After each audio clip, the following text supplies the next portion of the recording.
Muy buenas noches, mi grupo está conformado por Daniel Rincón y quienes habla David Torres. A continuación vamos a desarrollar el laboratorio de análoga a digital ADC y convertidor digital analógico DAC.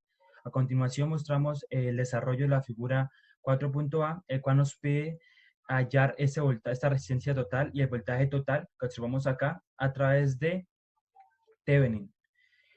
Listo. Los materiales que se utilizaron para este laboratorio, para esta figura 4, fueron multímetro digital, fuentes, protoboard, resistencias de 5 ohmios, fueron 2, y resistencias de 10 kiloohmios, fueron 4. A continuación, para poder empezar a la solución de Thevenin, primero se halló Z de Thevenin, como se observa en la imagen. Entonces, se elimina Z de Thevenin, se eliminan los voltajes y se elimina esta parte de acá, como observamos en la segunda parte. Se hacen paralelos y serie para llegar al final a un resultado de que la Z equivalente de Thevenin es igual a 2R. Después, para poder hacer el desarrollo de la figura 4, lo hacemos por ley de suposición, en cual consiste en apagar dos fuentes de voltajes. En este caso vamos a empezar a hallar V sub 2, el voltaje que se encuentra en esa parte de acá en V sub 1, V sub 0, 1. Bueno, entonces, ¿qué es lo que se hace? Se apagan los dos voltajes que se encuentran a este lado, V sub 0, V sub 1, y se halla el voltaje que está en V sub 2. Entonces se apaga la fuente de voltaje, se hacen paralelos y series correspondientes. Al final se hace una corriente, el cual se halla una corriente para hallar esa corriente, y después se halla un V sub 0 a través del voltaje de la ley de Ohm, que el voltaje es igual a la corriente por la resistencia y por la corriente que pasa, que es igual a I sub 1, que es la que observamos acá. Listo, ya hallamos V sub 2, voltaje en V sub 2, en la fuente de V sub 2. Ahora, ¿qué vamos a hacer? Apagar la fuente de voltaje V sub 2 y la fuente de voltaje V sub 0. Entonces, vamos allá, V sub 1. Se apagan las otras dos fuentes. Igual, se hacen paralelos y series a sus extremos hasta llegar al final a un determinado resultado y poder hallar V sub 2, que es igual a V sub 1 sobre 4. Y así sucesivamente con el V sub 0. Se apagan las dos fuentes y se halla V sub 0. Entonces, acá observamos de que a V sub 0,3, en el primero a V sub 0,1, V sub 0,2 y V sub 0,3, que la suma de estos tres voltajes es igual al voltaje total que se encuentra al comienzo de la exposición, que sería ese voltaje total.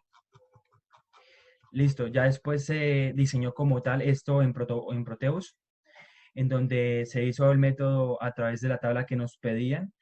Listo, nosotros trabajamos con 5 voltios.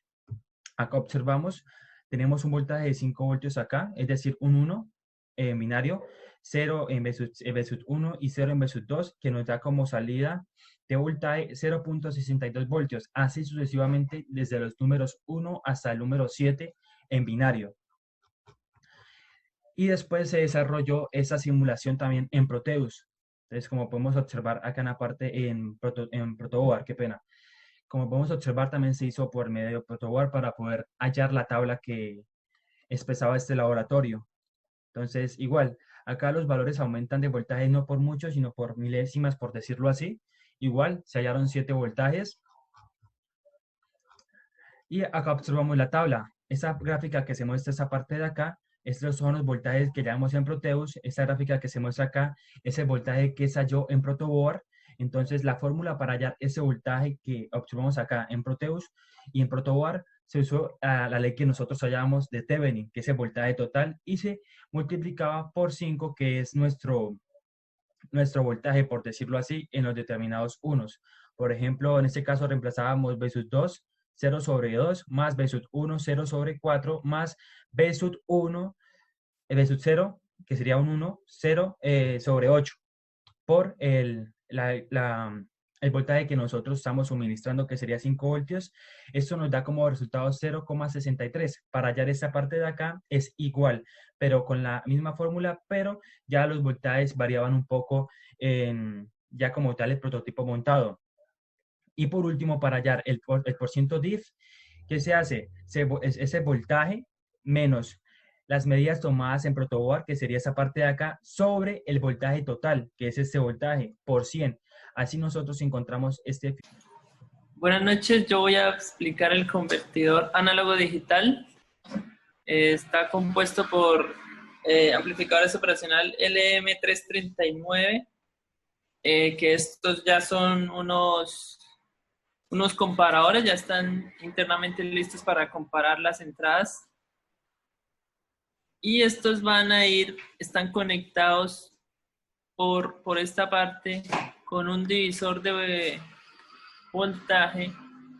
En esta parte están conectados resistencias en series para crear un divisor de voltaje en cada entrada, para seguir comparándolo con distintos valores de voltaje referentes al voltaje que está en esta parte, que vamos a ir variando gracias a un potenciómetro. Vamos a ir cambiando para ir comparándolo con los voltajes referentes que están aquí. A medida que esos voltajes, este voltaje va aumentando, los LEDs de aquí van a ir prendiendo en una forma 1, 1, 1, 1, 1, así. Entonces llegan a esta parte que es un codificador, que lo que hace es cambiar esta señal que está entrando por esta parte para volverla en la salida una binaria de 3 bits. Y como podemos ver en esta parte, están conectados a una resistencia en pull down para crear un cero absoluto. Ya más abajo, en esta parte, como podemos ver, aquí mostramos los materiales que se utilizaron. Y más abajito, ya hicimos la simulación en Proteus. Fuimos variando el voltaje. Como podemos ver aquí, fuimos variando el voltaje en estas partes. Ahí se fueron variando los voltajes, iban prendiendo los LEDs a medida de que se iban aumentando el voltaje, hasta llegar a que cuando ya superamos el voltaje máximo, que es este último, el que está acá, el de la referencia, se quedan prendidos todos los LEDs. Y el codificador también va a interpretar esos LEDs, los prende también todos, los 3. Y más abajito podemos ver ya la tablita en donde esta parte es la salida del codificador, y esta es la parte de la entrada del codificador ya respecto a la variación del voltaje del potenciómetro. En esta parte, como podemos ver, tenemos el convertidor análogo digital, y en la otra parte tenemos el convertidor digital análogo. Entonces, ¿qué hicimos nosotros? Nosotros los unimos, la salida del análogo digital a la salida digital análoga, ya que para comparar el voltaje de variación nos corresponda al voltaje de salida, para que se viera que se compensan el uno con el otro, que el uno hace una cosa y la otra la invierte.